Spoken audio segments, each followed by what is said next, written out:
In a few weeks, I'm heading off to the NAMM show in Anaheim, California. I'm going in for that. And then there's 2 projects that I'm a producer on that I'm finishing up this year. And in about 2 months or so, I'm starting on a project with a well-known artist. I really cannot say who he is, but that's coming down the pipe. That should be a fun one. And of course, I'm working on my original music, my album, my CD, and that should be done about in the summertime. And then we're looking to do tour support for that. We're looking to try to go to Tokyo, Japan this year, and then also come to the States, to support that album, that CD. So, and along the way, do clinics and question and answers just like this one.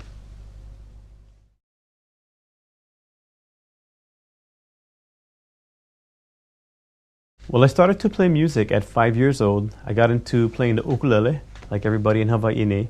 And my dad and uncle were musicians, and they would take me all over town on their gigs. So I'd be off to the side of the stage, just playing along. And sometimes they'd have me on stage, learning their music, which was like the 50s up to the early 80s, popular music they were playing at that time.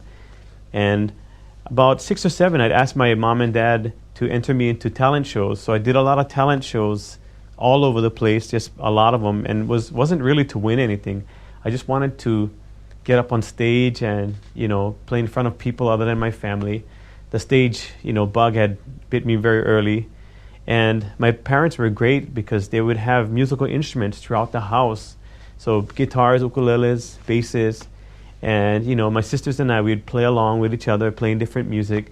And they also permeated the house with music. I mean, they have the record player going constantly. So we listened to all this great music. And, we'd be singing along to like the Everly Brothers, picking out harmonies, my sisters and I, and just really having fun with that. And the transition from, to a professional was fairly easy. I mean, I can remember in high school, my friends and I, we already were playing in a band. And, we'd play a couple gigs a month, here and there. And then just a few years later, I was playing pretty steady, a few times a week. And I turned to my friends and I said, I think, we're professionals. Yeah? Because, we're making some money, right? We can buy some things and, pay our bills or whatever. So it was fairly easy transition for me.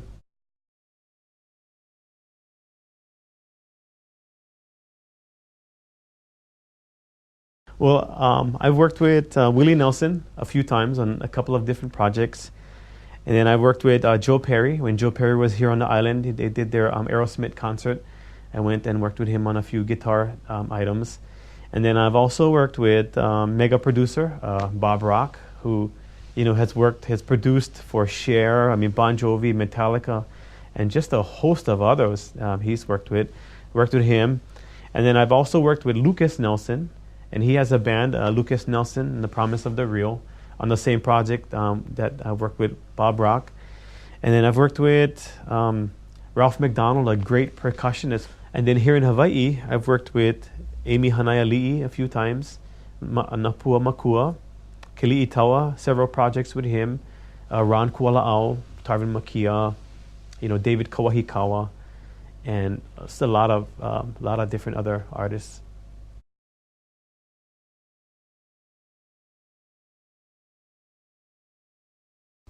Well, that's a $10 question. I'd like to know that too.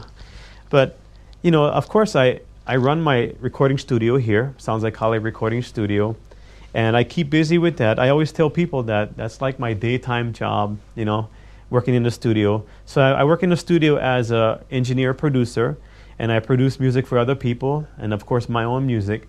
And there's also music that comes in from the radio, radio work, and then sometimes film work comes in. I do that. And then, at night I go off and play my gigs, or I fly out to gigs, or, wherever I have to be, I go out and do my gigs, usually at night, and sometimes, whenever they call. So I'm doing that. So it's really a full-time job for me. And I think one of the biggest things for me is attitude. Nobody wants to work with someone that has, terrible attitude, cannot get along with people. I think most professional musicians feel the way I do. We want to have fun with what we're doing, what we're playing. And if it's not fun, we're not going to do it. So I think getting along with people, is very important. And even learning the music, if you need to learn music beforehand, that's very important too. This is where reading comes in. Even if you're just reading charts, or you have to read a few notes, don't get scared by that. But I think that comes in handy. But I think for me, attitude is the biggest thing. I think if you have a good attitude, then you can get along with people. I think you can work it out. Like the Beatles say, we can work it out.